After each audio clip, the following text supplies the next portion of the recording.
வணக்கம். இந்த பதிவை பார்த்துட்டு இருக்கிற உங்ககிட்ட ஒரு சின்ன கேள்வி. நீங்க எங்கேயாவது வெளிய போயிட்டு வரீங்க. இல்ல உங்க வீட்டுக்கு யாராவது வந்து போறாங்க. நீங்க யாராவது மீட் பண்றீங்க. அதுக்கப்புறமா ரொம்ப எனர்ஜி ட்ரெயின் ஆன மாதிரியோ, இல்ல டயர்டாவோ நீங்க ஃபீல் பண்ணியிருக்கீங்களா?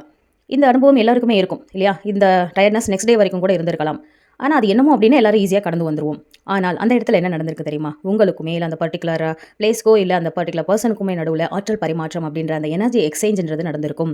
இந்த எனர்ஜி எக்ஸ்சேஞ்ச் அப்படின்றது பாசிட்டிவாகவும் இருக்கலாம், நெகட்டிவாகவும் இருக்கலாம். சரிங்களா? ஸோ இதை பற்றி எல்லாம் இந்த பதிவில் நம்ம பார்க்க இருக்கோம். நான் healer Kousalya Baskaran, reiki grand master and holistic healer. கடந்த 10 வருடங்களாக இந்த ஆற்றல் பரிமாற்றம் அப்படின்றத நிறைய விஷயங்களில் நம்ம ஆராய்ச்சி செய்து அதனுடைய எல்லா விஷயங்களையும் இங்கே நான் வந்து உங்ககிட்ட ஷேர் பண்ணிக்க இருக்கேன்.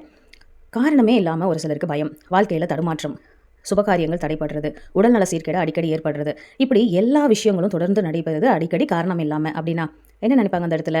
ஓ, ஏதாவது கந்திருஷ்டி இருக்குமோ, இல்லை யாராவது செய்வன வச்சிருப்பாங்களோ அப்படின்றது அந்த எதிர்மறை ஆற்றல்களை பற்றி நினைப்பாங்க. அப்போ இந்த எதிர்மறை ஆற்றல் அப்படிங்கிறது என்ன, அது எவ்வாறு நம்மளை பாதிக்குது, அதிலிருந்து எவ்வாறு நம்ம மீண்டு வர்றது அப்படின்றதெல்லாம் தான் நம்ம இந்த பதிவில் பார்க்க இருக்கோம். சரி, இந்த எனர்ஜி எக்ஸ்சேஞ்ச், நெகட்டிவ் எனர்ஜிஸ், இதை பற்றியெல்லாம் தெரிஞ்சுக்கணும் அப்படின்னா முதல்ல நம்மளை பற்றி ஆன்மீக ரீதியாகவும் குவாண்டம் இயற்பியல் படியும் சில விஷயங்கள் நமக்கு புரியணும். இந்த பிரபஞ்சத்தில் எல்லாமே ஆற்றலாகவும் அதிர்வுகளாகவும் தான் இயங்கிக்கிட்டு இருக்கு. உயிருள்ள உயிரற்ற எல்லாத்துக்குமே ஆற்றலும் இருக்குது, அதிர்வுகளும் இருக்குது. நமக்கும் அப்படிதான். ஸோ நம்ம கண்ணாடியில் பார்க்குறோம் இல்லையா, நாம் அப்படி நம்ம ஃபிசிக்கல் பாடியை, அது மட்டும் இல்லைங்க, அதை சுற்றி ஆற்றலானது அதிர்வுகளாக இயங்கி ஒரு சூக்ஷ்ம உடல் உருவாகி இருக்கும். அதுக்கு பேர் தான் ஆறான்னு சொல்கிறோம். இந்த ஆறால் நமக்கு சக்கரங்கள் அப்படின்ற அந்த ஆற்றல் மையங்கள் அமையப்பட்டிருக்கும். அதனால தான் அதை சக்தி உடல்னு சொல்லுவோம், எனர்ஜி பாடின்னு சொல்லுவோம். பிரபஞ்சத்திலிருந்து ஆற்றலை எப்படி ஃபேன் சுற்றினா காற்று வருதோ அது மாதிரி சக்கரங்கள் சுழற்சியினால் நமக்கு பிரபஞ்ச ஆற்றலானது நம்ம உடலுக்குள் பாய்ந்து நம்மளை பலம் பெற வைக்குது. அதே மாதிரி உணவு, நீர், அப்புறம் சுவாசத்தின் மூலமாக நமக்கு எனர்ஜி கிடைக்குது இல்லையா? அதே போல தான் சக்கரங்கள் சுழற்சினாலும் பிரபஞ்ச ஆற்றல் நமக்கு எப்பவும் கிடைத்து கொண்டே இருக்கிறப்ப ஒரு உணவு உண்றோம் இல்லையா, அது செரிக்கணும்னா கூட நமக்கு உயிர் சக்தி தேவை. அந்த உயிர் சக்தி தேயும் ஓயும் எல்லாமே நடக்கும். ஆனால் அதை பலப்படுத்தி கொண்டே இருக்கிறதுக்கு ஒரு ஆற்றல் நமக்கு வெளியிலிருந்து உள்பக்கமாக சக்கரங்கள் வழியாக பிரபஞ்ச ஆற்றலானது வந்து கொண்டிருக்கும். இதுதான் நமக்கு நார்மல் ஸ்டேட். இப்படி தான் நம்ம உடலானது இயங்கிக் கொண்டிருக்கிறது. பருவுடலும் சரி, கண்ணுக்கு தெரியாமல் இயங்கிக் கொண்டிருக்கிற சூக்ஷ்ம உடல். இதெல்லாம் வந்து நம்புற மாதிரி இல்லையே, உயிர் அப்படின்றதையும் நம்ம பார்க்க முடியல. அதே மாதிரி தாங்க சூக்ஷ்ம உடல் அப்படின்றது இல்லை அப்படின்னா நமக்கு ஒன்றுமே கிடையாது. ஸோ அதுதான் பிராண உடல்னு சொல்கிறோம், சக்தி உடல்னு சொல்கிறோம். ஸோ இந்த விஷயங்கள் தான் நம்மளை இயக்குது. இப்போ இந்த ஃபேன் சுற்றுறது தடைப்பட்டதுன்னா காற்று வராது. அதே மாதிரி சக்கரங்கள் சுழற்சியில் ஏதாவது தடை ஏற்பட்டதுன்னா பிரபஞ்ச ஆற்றலுடைய அந்த ரிசீவ் பண்ணுற தன்மை நமக்கு இருக்காது. அதனால தான் உடலில் பிரச்சனைகள் ஏற்படுது, மனதிலையும் பிரச்சனைகள் ஏற்படுது, நம்ம வாழ்கிற சூழலையும் அதனால் பிரச்சனைகளை ஏற்படுத்தி கொள்கிறோம். சரி, இப்போது இந்த தடைங்கிறது ஏன் ஏற்படணும் அப்படின்றது தான் இங்கே விஷயமே. நான் முதலே சொன்னேன், ஆற்றல் பரிமாற்றம் அப்படிங்கிறது நேர்மறையாகவும் இருக்கலாம், இல்லை அது எதிர்மறையாகவும் இருக்கலாம். இப்போ நீங்கள் கோயிலுக்கு போகிறீங்க, இல்லை யாராவது உங்களுக்கு பிடித்த மனிதரை சந்திக்கிறீங்க அப்படின்னா அங்கே ஒரு எனர்ஜி எக்ஸ்சேஞ்ச் போயிட்டு வந்த உடனே உங்களுக்கு எப்படி இருக்கும்?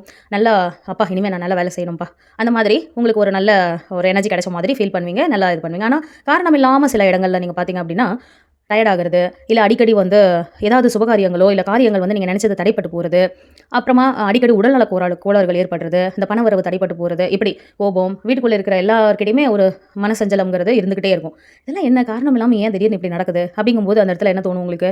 யாராவது கண் வச்சிருப்பாங்களோ, ஏதாவது கண் திருஷ்டியோ? இதெல்லாம் சாதாரணமாக வாழ்க்கையில் நம்மலாம் வந்து ஃபேஸ் பண்ணிட்டு இருக்கோம் தானே.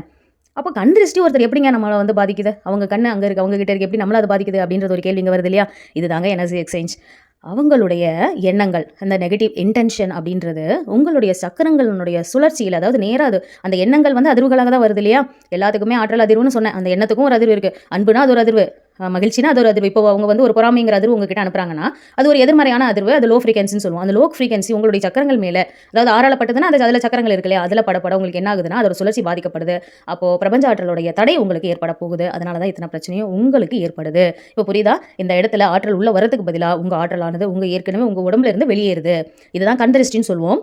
இது வந்து சாதாரணமாக குழந்தைங்ககிட்ட நம்ம ரொம்ப இதாக பார்க்கலாம். ஏன்னா அந்த மென்மையான ஆறால் யாருடைய சின்ன ஒரு எதிர்மறையான அந்த பொறாமையோ, எப்படி இருப்பார் குழந்தை, எப்படி நல்லா கொழு நல்லா இதுக்கு என்ன அப்படின்ற மாதிரி ஏதோ நல்லா சாப்பிடுது, ஒரு பாராட்டி பேசுகிற மாதிரி மனசில் ஒரு பொறாமை வச்சு சொல்லிட்டு எல்லாம் அவங்க நினச்சாவே போதும். எங்கேருந்து நினச்சாலும் ஒரு ஃபோட்டோ பார்த்து அதனால திருஷ்டி போடுறதெல்லாம் எங்கேயும் வைக்காத, டிபிலெல்லாம் வைக்காதன்னு கூட சொல்லுவாங்க.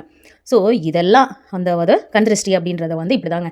அந்த எண்ணங்களுக்கு, வார்த்தைகளை விட எண்ணங்களுக்கு வலிமை அதிகங்க. ஸோ அவங்க நினச்சாவே போதும், அந்த அதிர்வுகளாக அது அவங்களுடைய ஆறால் இந்த சக்கரங்களுடைய பாதிப்பு ஏற்படுறதுனால அவங்களுக்கு உள்ள ஆற்றல் வர்றதில்லை. இதாங்க விஷயம்.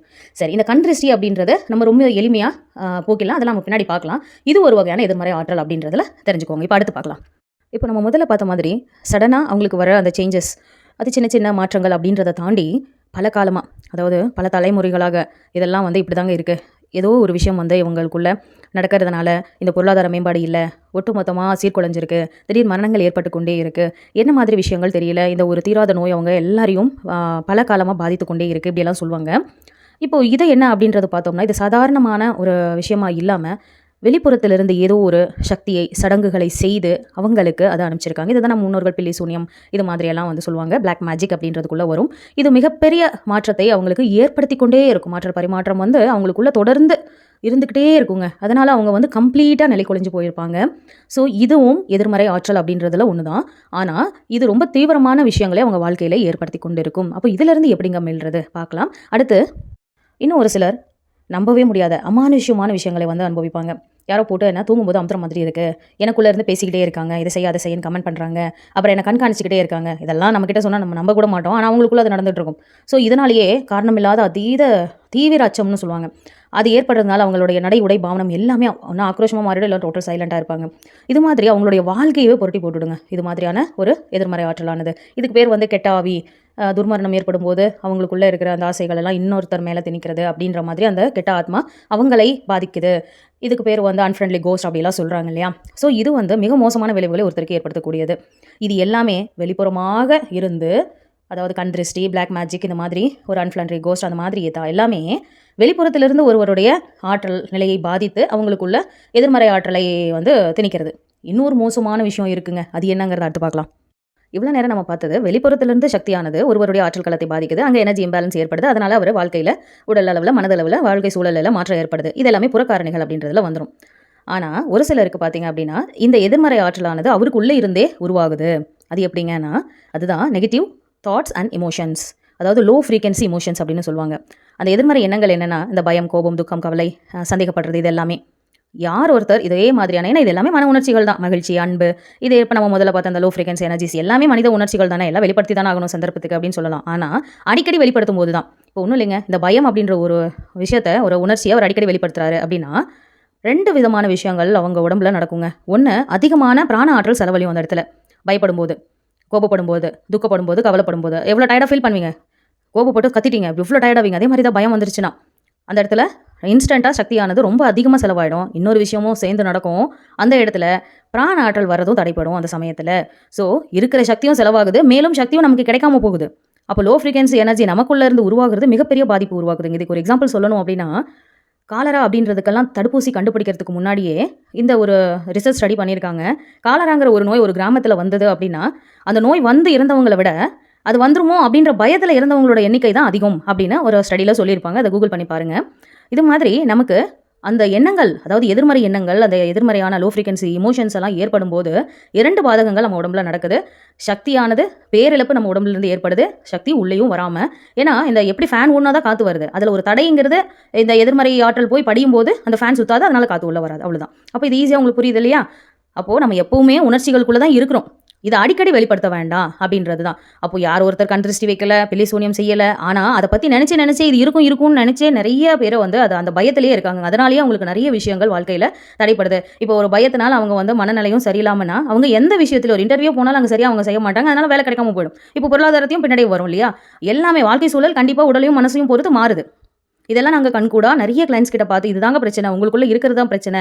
வெளியிலேருந்து 10-20% உங்களுக்குள்ளே இருந்து உருவாகிறது அந்த 80% நீங்கள் அதை தான் வந்து இப்போதைக்கு மாற்றிக்கொள்ளணும். குறைந்த அலைவரிசை அப்படின்ற அந்த உணர்ச்சிகளை, அதாவது பயத்தையோ கோபத்தையோ எப்படின்னா உயர்ந்த அலைவரிசை, அன்பு, மகிழ்ச்சி, சந்தோஷம் அப்படின்றத, நம்பிக்கை, இதெல்லாம் மாற்றிக்கணும். ஏன்னா பிரபஞ்சம் நமக்கு ஒரு பிரச்சனையை கொடுத்துருக்கு அப்படின்னா அதுக்கான தீர்வும் நம்மக்கிட்டே கொடுத்துருக்கு. அதுதான் நம்ம இந்த இடத்துல புரிஞ்சுக்க வேண்டிய ஒரு விஷயம். சரி, இப்போ இது மாதிரியெல்லாம் நமக்கு நடக்குதுங்க. இதுக்கு நான் இன்ஸ்டண்ட்டாக சில விஷயங்கள் செஞ்சு நான் அதை வந்து சரி பண்ணணும் அப்படின்னு நினைக்கிறீங்க, ரைட்? இப்போ அதை பற்றி நம்ம இந்த பாதிப்புகள்லேருந்து எப்படி மீள்றது அப்படின்றத நம்ம பார்க்கலாம். முதல்ல கண் திருஷ்டியை போக்குறதுக்கு எளிமையான வழி ஒன்று இருக்குது, அதை பார்க்கலாம். கண் திருஷ்டி இருக்குது அப்படின்னு ஃபீல் பண்ணுறீங்கன்னா 1/2 கிலோ அளவுக்கு கல்லுப்பு எடுத்துக்கோங்க. அது ஒரு 1/2 பக்கெட் தண்ணியில் போட்டு நல்லா கரைங்க. அது வந்து கடல் நீர் அளவுக்கு உப்பு கரிக்கணும், அதுதான் விஷயம். இந்த இடத்துல ரொம்ப கம்மியாக போட்டு குளிக்கக்கூடாது. 1/2 கிலோ அளவுக்கு போட்டு அந்த தண்ணி கடல் தண்ணி மாதிரி உப்பு கரிக்கணும். சரி, அந்த தண்ணியை நீங்கள் குளிக்கிறதுக்கு முன்னாடி என்ன பண்ணணும், தலையிலிருந்து கொட்டி, அதாவது உடம்புக்கு மட்டும் குளிக்கக்கூடாதுங்க, தலையிலிருந்தே அதை வந்து ஊற்றி ஒரு மக்கா எடுத்து ஊற்றுங்க. என்னுடைய சக்கரங்கள் தூய்மையடையது, என்னோட ஆறா தூய்மையடையது, நான் நேர்மறையான ஆற்றலாக நான் சூழ போகிறேன், எனக்கு எதிர்மறை ஆற்றலெல்லாம் விலகிடுச்சு அப்படின்னு சங்கல்பத்தோடு அந்த அரை பக்கெட் தண்ணியும் நீங்களே அப்படியே கொட்டி குளிக்கணும். தீர்த்ததுக்கப்புறமா நார்மலாக நீங்கள் ஷாம்பூ சோப்பு போல போட்டு குளிப்பீங்களே அந்த மாதிரி குளிச்சிருங்க. இது மாதிரி எப்போல்லாம் நீங்கள் வந்து கண் திருஷ்டி அதிகமாக இருக்குல்ல, எங்கேயா போயிட்டு வந்தோடனே உங்களுக்கு அந்த மாதிரி டயர்ட்னஸை ஃபீல் பண்ணுறீங்க அப்படின்னா நீங்கள் செய்யுங்க. கண்டிப்பாக தலையிலேருந்து தான் குளிக்கணும். அதுக்கப்புறமா ஷாம்பூ, பாடி வாஷோ போட்டு நீங்கள் குளிச்சிக்கலாம். இது வந்து கண்டலன்ஸ் நீங்கள் போயிட்டு வரீங்க அப்படின்னா அங்கேயும் ஒரு லோ எனர்ஜிஸ் தானே இருக்கும். அதனால் நீங்கள் போய் வந்த பின்பு இதை வந்து நீங்கள் ஃபாலோ பண்ணீங்க அப்படின்னா அங்கே நீங்கள் இழந்த விஷயங்கள்லாம் இங்கே வந்து ரீகெயின் பண்ணிடலாம். அந்த மாதிரி எப்போவுமே இந்த சால்ட் வாட்டர் பாத் எடுத்துக்கிறது அப்படிங்கிறத நினைவில் வச்சுக்கோங்க. அதுவும் நான் சொன்ன முறைப்படி தான் நீங்கள் செய்யணும். சும்மா ஒரு ஸ்பூன் போட்டு குளிக்கிறதுல எந்த பிரயோஜனமும் கிடையாது. இப்போது ஏதாவது ஒரு பாவத்தை கழிக்கணும்னா நம்ம கடலில் போய் குளிக்கணும்னு சொல்லுவாங்க. அதே மாதிரி குளியலை நம்ம வீட்டில் செய்யணும், ஞாபகம் வச்சுக்கோங்க. இது குழந்தைகளுக்கு செய்யலாமா, எப்பப்பெல்லாம் செய்யணும் அப்படின்னு பார்த்தீங்கன்னா, அடிக்கடி இதை நம்ம செய்யக்கூடாது. வாரத்துக்கு ஒரு முறை, இல்லை எப்போல்லாம் நீங்கள் வெளியே போயிட்டு இந்த மாதிரி பாதிப்பு வருதோ அப்போ செய்யுங்க. இல்லை நார்மலாக மந்த்லி ட்வைஸ் மட்டும் செய்யுங்க. குழந்தைங்களுக்கு தாராளமாக நீங்கள் அவங்கள குளிக்க வைக்கும் போதும் இதே மாதிரி செய்யலாம். அவங்களுக்கு ஒரு கை அளவுக்கு உப்பு போட்டு குளிக்க வைங்க. ஸோ இதுதான் ப்ரொசீஜர். கண் திருஷ்டி இன்ஸ்டண்ட்டாக உங்களுக்கு கிளியர் ஆகும். நீங்களே அன்றைக்கி நல்லா நைட் தூங்குவீங்க. அந்த சக்தியை ரீகெயின் பண்ணுறதை நல்லா ஃபீல் பண்ணுவீங்க. ஒரு விஷயம். 2வது பயிற்சி என்ன அப்படின்றத பார்க்கலாம். இந்த 2வது பயிற்சி யாருக்கானதுன்னா, அடிக்கடி லோ வைப்ரேஷனல் இமோஷன்ஸ்க்கு ஆளாகிறாங்க. அதாவது பயம், கோபமெல்லாம் அவங்கள தாக்கிட்டே இருக்குது அப்படின்ற மாதிரி சூழ்நிலையில் இருக்காங்க அப்படின்னா அவங்களுக்கானதுங்க. இப்போது உங்களுக்கு ஒரு பயம் ஏற்படுது. அந்த இடத்துல நீங்கள் இல்லை கோபம் அதை நீங்கள் வெளிப்படுத்தாமல் டக்குன்னு அந்த இடத்துலையே நீங்கள் நின்ற நிலையில் இருந்தாலும் சரி, அமர்ந்த நிலையில் இருந்தாலும் சரி, முதுகலை மட்டும் நேராக வச்சுக்கோங்க. ஒரே ஒரு சின்ன பயிற்சி தான். நீங்கள் இன்ஹேல் பண்ணுறது மூக்கின் வழியாக பொறுமையாக உள்ளிழுங்க காற்று. அதே சமயத்தில் எக்ஸேல் பண்ணுறது வாய் வழியாக பொறுமையாக வெளியிடுங்க. Inhale exhale. இன்ஹேலுங்கிறது மூக்கின் வழியாக பொறுமையாக ஆழமாக இருக்கணும். எக்ஸேல் பண்ணுறது வாய் வழியாக நீங்கள் வெளியேற்றணும். எக்ஸேல் பண்ணும்போது காற்றை இப்படி அந்த ஒரு பயிற்சியை ஒரு 10 தடவை செய்யுங்க அந்த இடத்துலையே. அப்போவே இன்ஸ்டண்ட்டாக அந்த லோ ஃப்ரீக்வன்சியானது மாற ஆரம்பிக்கும். அமைதியாகிடுவீங்க. இதே மாதிரி எப்போல்லாம் உங்களுக்கு அந்த இமோஷனால் பாதிப்பு வருது அப்படின்னு நீங்கள் நினைக்கிறீங்களோ அதை செய்யுங்க. ஒரு நாளைக்கு எத்தனை தடவை செய்யணுங்கிற அவசியம்லாம் கிடையாது. காலையில் எழுந்து ஒரு 10 நிமிடம் இந்த பயிற்சியை நீங்கள் செய்யலாம். இல்லை ஈவினிங் தூங்க போகிறதுக்கு முன்னாடி நீங்கள் நைட் தூங்க போகிறதுக்கு முன்னாடி செய்யலாம். டைம் கிடைக்கும்போது செய்யணும். அதே மாதிரி எப்போல்லாம் அந்த இமோஷன் உங்களை பாதிக்குதுன்னு நீங்கள் ஃபீல் பண்ணுறீங்களோ அப்பயும் டக்குன்னு செஞ்சு நீங்கள் அந்த இடத்துல அமைதியாகிடலாம். அந்த கோபமோ பயமோ உங்களை பாதிக்காது. ஓரளவுக்கு அதில் அந்த பாதிப்புலேருந்து வெளியே வர்றதை, படிப்படியாக வெளியே வர்றதை நீங்கள் அறிந்து கொள்ள முடியும். இப்படி தான் உங்களுக்குள்ளே இருக்கிற அந்த லோ வைப்ரேஷனல் இமோஷன்ஸ் எல்லாமே நீங்கள் தான் மாற்றிக்க ட்ரை பண்ணணும். வெளியிலேருந்து ஒரு சக்தியை கொடுக்கறது அப்படிங்கிறது வேறு. ஆனால் நம்ம நினைக்காம எந்த விஷயமும் நடக்காது. ஏன்னா ஒரு பிரச்சனை நமக்குள்ளே இருக்குன்னா அதுக்கான தீர்வும் நமக்குள்ளே தான் இருக்குது அப்படின்றத இந்த இடத்துல நீங்கள் புரிஞ்சுக்கணும். இதை தாண்டி அடுத்த லெவலில் சில பிரச்சனைகள் ஒருவருக்கு இருக்குது அப்படின்னா, ஏன்னா பிரச்சனையினுடைய தீவிரத்தை பொறுத்து தானே தீர்வு இருக்க முடியும். ஒருவர் எதிர்மறை ஆற்றல்னால மிக மோசமான பாதிப்புக்கு உள்ளாயிருக்காரு அப்படின்னா அவருக்கான தீர்வு ரேக்கி அப்படின்ற ஒரு அற்புதமான விஷயத்தில் இருக்குங்க. ரேக்கினால இதெல்லாம் சாத்தியமாப்பா, ரேக்கினா என்ன அப்படின்றத கேட்குறீங்களா? ரேக்கி அப்படின்றது பிரபஞ்சத்தையும் நம்மையும் இணைக்கிற ஒரு அற்புதமான கலைங்க. இந்த டெக்னிக் யூஸ் பண்ணி ஒருவருடைய இந்த மாதிரி எதிர்மறை ஆற்றலை ஈஸியாக ரிமூவ் பண்ண முடியும். அவங்கள பாதுகாத்து கொள்ளவும் முடியும். அது என்னங்க டெக்னிக்னு சொல்கிறீங்க அப்படின்னா, ஏன்னா இந்த எதிர்மறை ஆற்றல் அப்படின்றத எல்லாம் விளக்குறதுக்கு நம்ம சமயங்களில் சம்பிரதாயங்களில் நிறைய விஷயங்கள் இருக்கு இல்லையா? ஆனால் அதை தாண்டி மிக எளிமையாக இதில் சில பயிற்சிகள் மூலமாகவும், சில ட்ரீட்மெண்ட்ஸ் மூலமாகவும், சில தெரப்பிகள் மூலமாகவும் அவர்களுக்கு இந்த தீர்வை அளிக்க முடியும் அப்படிங்கிறது தான். அதனால தான் இதை நான் டெக்னிக் அப்படின்னு நான் இந்த இடத்துல மென்ஷன் பண்ணுறேன். அப்போது ரேக்கி அப்படிங்கிறது நம்மையும் பிரபஞ்சத்தையும் இணைத்து நமக்கு வேணுங்கிற ஆற்றலை கொடுத்து நம்ம பிராணசக்தியை அதிகரிக்குதுங்க. ஒருவருடைய பிராண ஆற்றல் அதிகரிக்க அவருடைய உடல் நல்ல ஆரோக்கியம் அடையுது, மனம் தெளிவடையுது. அதனால் அவருடைய வாழ்க்கை சூழலும் மேம்படுது. இதாங்க விஷயம். ஸோ ரேக்கிக்கு நிறைய பேர் நிறைய டெஃபினிஷன் கொடுத்தாலும் இதுதான் உண்மையான விளக்கம். இது ஒரு நோய் தீர்க்கிறது, இல்லை வலி நிவாரணி, இல்லை இது மாதிரி எதிர்மறை சக்திகளை தடுக்கிறது அப்படின்னு எல்லா விஷயங்களும் இது செய்யும். ஒன்று என்னென்னா, நம்ம கிட்ட இருக்கிற முழுமையான சக்தியை என்ன அப்படின்னு, அதாவது நம்மளோட கம்ப்ளீட் பொட்டன்ஷியல் இதுதான். ஏன்னா எல்லை இல்லாத ஆற்றல், பிரபஞ்சத்தினுடைய ஒட்டுமொத்த ஆற்றலும் நமக்குள்ளே இருக்குது. அண்டத்தில் உள்ளது தான் இந்த பிண்டத்திலும் உள்ளது அப்படின்ற விஷயத்த மிக தெளிவாக நம்மளை புரிய வச்சு நம்மளுடைய ஆற்றலை வைத்தே நம்மளே குணப்படுத்தி கொள்ளக்கூடிய ஒரு அற்புதமான விஷயத்தை.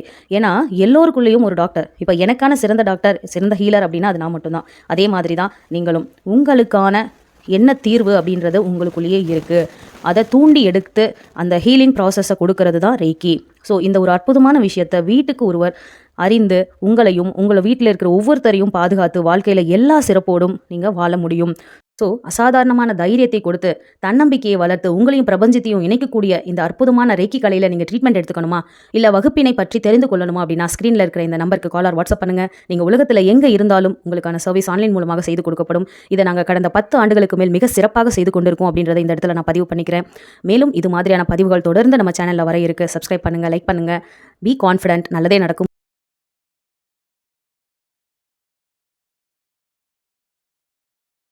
वीडियोस बनाने हैं, फिल्मोरा है ना।